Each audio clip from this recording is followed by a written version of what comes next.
kusoo dhawaada daraja official mar walba kala socotaan muuqaalo xiiso badan iyo sheekooyin aad u macaan. bismillaahi raxmaani raxiim. salaamullaahi calaykum waraxmatullaahi tacaala wabarakaatuhu. daawadayaal kusoo dhawaad qaybtii labaad sheekadii la magac baxday kurba jecel iyo kadeed caashaq. waxay inoo maraysay Fartuun oo Farxaan ku tiri waxaan rabaa in aad talo isiiso. Farxaan oo ku yiri talo sidee. haddaba haddii aan sii ambaqaadno qaybta labaad sheekadii xiisaha lahayd ee kurba adduunyo iyo kadeed caashaq waxay u dhacaysaa sida tan. Fartuun ayaa waxa ay ku tiri qaabka ugu sahlan ee aan jecelkeyga ugu sheegan karo. Farxaan waxa uu ku yiri ma waxaad i leedahay weli jecelkeyga ma sheegan. Fartuun ayaa waxa ay tiri talada aan kuga imid ayaa taa ah in aad wax badan aad iga qabiirsan tahay dhanka iyo jecelka waa sababta aan kuu soo micin. Farxaan waxa uu yiri bal ka waran ayaanle ma yahay nin aad isku aamini karto. Fartuun ayaa waxa ay ku tiri taa qalbigeyga ayaa horey ugu sheegay waa wiil qurux badan oo famil fiican ka dhashay. waxaan aaminsanahay gabadhii hesha in ay tahay midda ugu qaalisan adduunyada. Farxaan oo warkaa ka xumaaday ayaa waxa uu yiri adigaba waa tahay gabar qaali ah ninkii ku hela ayaan leh soo ma ogeed waxba ha isyasin. aniga waxa ay ila tahay inaad marka hore wax badan qalbigaaga dhagaysato si aad u ogaato in uu yahay midka ku qalma. Fartuun ayaa waxa ay tiri taa waan hubaa ee waa midka kaliya ee koonkan jooga ee aniga ii qalma. Farxaan oo hadalkii dambe Fartuun ku tiri niyad jab xoog leh geliyay ayaa si hadal kooban ku yiri waxay ila tahay in aad hortagto oo aad sheegato jecelkaaga ileen ku cuni maaye arrinta aad ugu socotana ma ah mid curdan ah qiro sida qalbigaaga uu dareemayo. Fartuun oo afka gacanta saaratay ayaa waxa ay tiri waa ku sidee Farxaan ma sheegan karo mana ku dhiiran karo sida. Farxaan ayaa waxa uu ku yiri okay ka waran haddaad warqad qortid. Fartuun ayaa waxa ay ku tiri waa ra'yi fiican adiga in aad iga saacidid ayaan rabaa weligii warqad jecel ah ma qorin. Farxaan oo doonayo in uu ka baxsado ayaa waxa uu yiri aniga mashquulkeyga ayaa badan marka adiga isku day inaad warqadda qorto.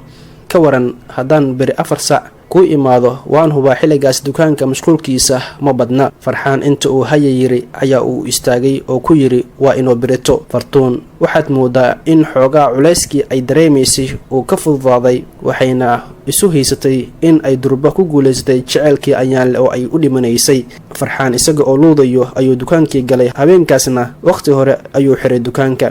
hooyo Beelo oo weydiisay wiilkeeda waxa helay caawa ayaa Farxaan waxa uu ku yiri madaxa ayaa i xanuunayo hooyo. habeenkaasi Farxaan haweenada waa uu kaga badalnaa waana uu kari waayay in uu hurdo. waxa uuna istusay in noloshiisa ay khasaartay mar haddii uu waayay Fartuun. haddana ma doonaynin in la ogaado jecelka uu u qabo Fartuun. waxa uuna go'aansaday in dhibka uu waayaha dhigay uu keligii ku kubnaado. wuxuuna ogaa in hooyadii haddii ay ogaato in wax badan ay murugoon doonto waana sababta uu dhibkiisa u qarsaday. subaxii marka uu waaga bariyay cid kasta ayaa dareemaysay in Farxaan uu wanaagsaneen. waxaase hurdo la'aantii xalay kaga darnaa in markii uu dukaanka furay ay Fartuun u timid oo qalan iyo warqad gacanta ku sidata isla markaana dul timid ayaa waxa ay tiri ay diyaar ma tahay saaxiib. Farxaan oo aan isagaba is ogeyn ayaa waxa uu yiri inkastoo aanan fiicneyn maanta haddana balanta waa oofiyaa bal qoraalka bilow. Fartuun ayaa waxa ay tiri sidee lagu hayaa. Farxaan ayaa waxa uu ku yiri wax sida u sii weyn ma aha hurdada ayaa xale ugu yareed. Fartuun ayaa waxa ay ku tiri hagaag ma bilowna. Farxaan ayaa waxa uu ku yiri waa sida bal inoo bilow qor oo muuji